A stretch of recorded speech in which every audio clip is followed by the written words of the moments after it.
Selamat malam Bapak Ibu sekalian.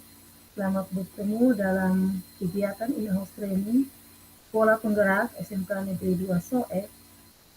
Kita akan melakukan in-house training materi yang pertama yaitu tentang modul ajar.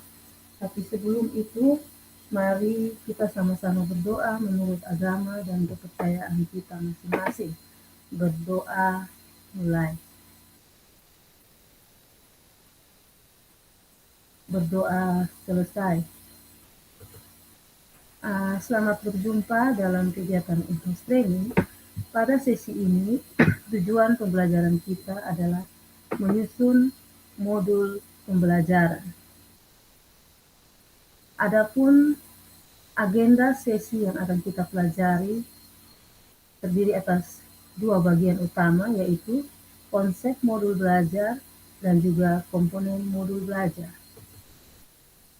Sebelum kita memulai kegiatan in-house training kita secara online, kita perlu membuat kesepakatan bersama. Yang pertama, selama kegiatan ini kita harus sama-sama saling menghargai antara peserta dan fasilitator. Yang kedua, satu orang berbicara, yang lain mendengarkan.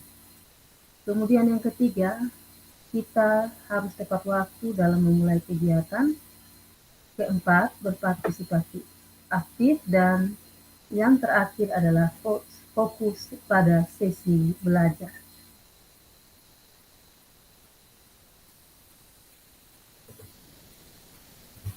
Kita akan memulai materi kita pada saat ini.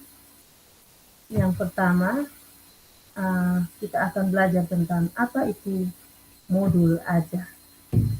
Modul ajar adalah sejumlah alat atau sarana, media, metode, petunjuk, dan pedoman yang dirancang secara sistematis dan menarik.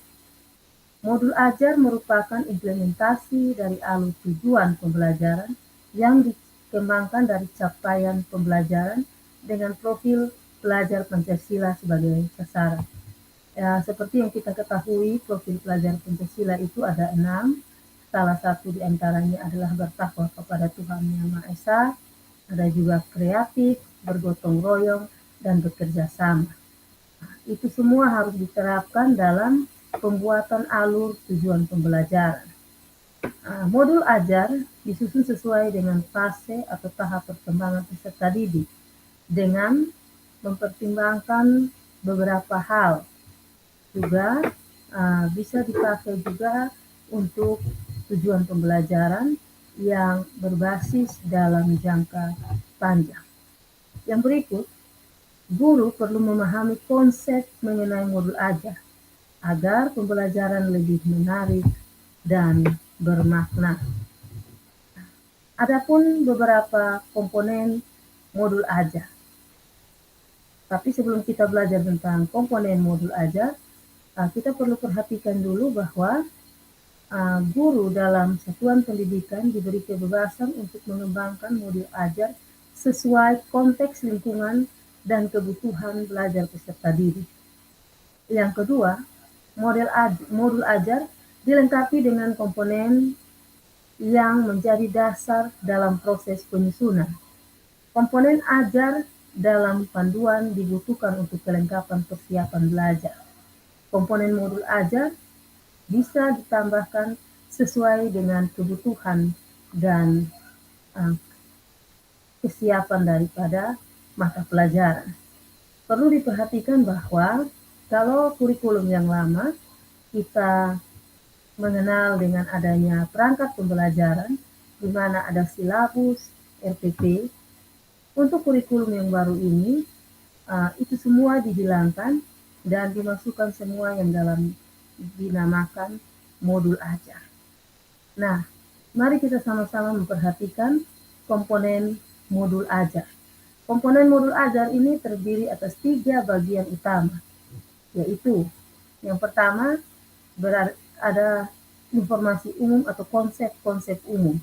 Yang kedua ada komponen inti, dan yang ketiga adalah lampiran. Kita lihat dari informasi umumnya. Informasi umum itu memuat identitas dari sekolah. Sekolah di mana kita ajar, kemudian siapa pengajarnya, kelas berapa, dan materinya apa. Kemudian yang kedua, kompetensi awal.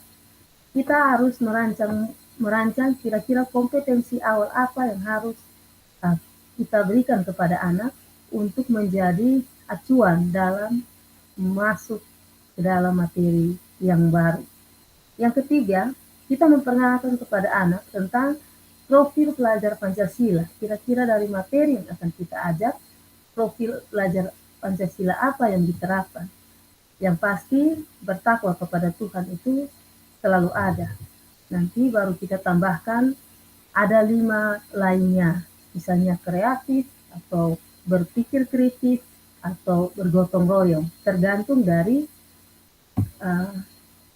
materi yang akan kita ajarkan. Yang ketiga, sarana dan prasarana. Kita harus menganalisis kira-kira sarana apa yang diperlukan, kemudian prasarana apa yang dibutuhkan juga. Apakah itu semua bisa mendukung proses belajar atau tidak. Yang berikut, target peserta didik. Kira-kira berapa siswa yang akan kita ajarkan untuk materi itu. Kalau untuk kita tingkat SMK, SMA maksimal 36 peserta didik. Yang berikut, model pembelajaran yang digunakan. Kita bisa memperkenalkan kepada anak model pembelajaran apa yang akan kita pergunakan. Nah, itu adalah bagian yang terdapat dalam informasi umum. Sekarang kita masuk kepada yang berikut, yaitu komponen inti. Komponen inti di sini memuat yang pertama tujuan pembelajaran. Tujuan pembelajaran ini diambil dari capaian kompetensi. Capaian kompetensi itu sudah diberikan dari pusat, di mana itu merupakan pengganti dari kalau kurikulum lama kita tahu itu KIKD. Sekarang diganti dengan capaian kompetensi. Nah, dari capaian kompetensi itu kita turunkan ke dalam tujuan pembelajaran. Kemudian dari tujuan pembelajaran itu kita mulai menganalisis kira-kira pemahaman bermakna apa yang harus anak-anak dapatkan. Nah, pemahaman bermakna itu kita berikan dalam bentuk pertanyaan. Yang berikut, kita menganalisis kira-kira persiapan pembelajaran apa yang harus kita buat. Yang sebelum kita mengajar, kita membuat persiapan apa. Misalnya kita membuat PowerPoint, atau kita merancang persiapan alat bahan untuk praktek, dan sebagainya. Yang berikut, kegiatan pembelajaran. Nah, ini actionnya. Kegiatan pembelajaran apa yang kita lakukan. Yang berikut, assessment. Kalau dulu kita kenal dengan penilaian, sekarang diganti dengan istilah assessment. Kita akan membuat assessment setelah kita melakukan kegiatan pembelajaran. Nah, yang berikut, setelah kita membuat assessment, kita sudah bisa tahu kira-kira anak-anak atau peserta didik mana yang masuk dalam kategori pengayaan ataupun masuk dalam kategori remedial. Setelah itu, kita melakukan refleksi. Refleksi kita mengulang kembali, kita menanyakan kembali materi yang kita ajarkan kepada peserta didik, supaya kita bisa mengetahui apakah mereka paham atau tidak. Nah, itu adalah bagian komponen inti dari modul ajar. Yang terakhir adalah lampiran. Dalam lampiran itu, kita memuat yang pertama lembar kerja siswa. Tentunya dalam kegiatan pembelajaran pasti kita akan menyuruh siswa untuk melakukan aktivitas-aktivitas. Nah, aktivitas yang dilakukan oleh siswa itu kita buat dalam lembar pembelajaran. Yang berikut, bahan bacaan guru dan juga bahan bacaan peserta didik. Guru tentunya menyiapkan bahan untuk mengajar, pasti ada referensinya. Begitu juga guru membuat rangkuman, memberikan kepada peserta didik atau mencari link-link di Google untuk diberikan kepada peserta didik supaya mereka juga punya bahan acuan dalam proses belajar. Yang terakhir, glosarium atau daftar pustaka. Nah, bahan-bahan ajar yang kita buat, sebentar, glosarium itu kata-kata yang sulit ya. Kira-kira dalam materi yang kita ambil itu ada istilah atau hal-hal baru yang mungkin anak-anak baru pernah dengar, kita berikan supaya mereka bisa lebih paham tentang istilah-istilah tersebut. Dan yang terakhir adalah daftar pustaka. Nah, itu adalah bagian ketiga daripada komponen modul ajar. Demikian